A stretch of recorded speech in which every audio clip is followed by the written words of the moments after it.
Chief officer बल्दिया वज़ीराबाद फ़याज़ बरैच 10 मुहर्रम के लिए बल्दिया की तरफ से किए गए इंतज़ामात के हवाले से यूजी न्यूज़ से बात करते हुए इसमें इस्टेब्लिश किया है जो राउंड दी क्लाक है, 24 घंटे इधर ड्यूटी होती है कंट्रोल रूम पे।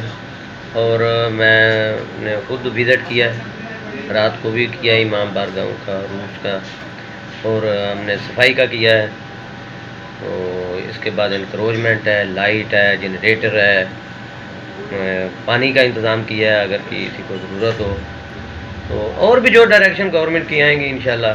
दूसरा, कोरोना के हवाले से मैं बताता चाहूँ कि SOPs जो हैं वो हमने डायरेक्शन दी हुई है अपने स्टाफ को जो उधर डिप्यूट है, सोशल डिस्टेंस के हवाले से, मास्क के हवाले से और हैंड सैनिटाइज़र के।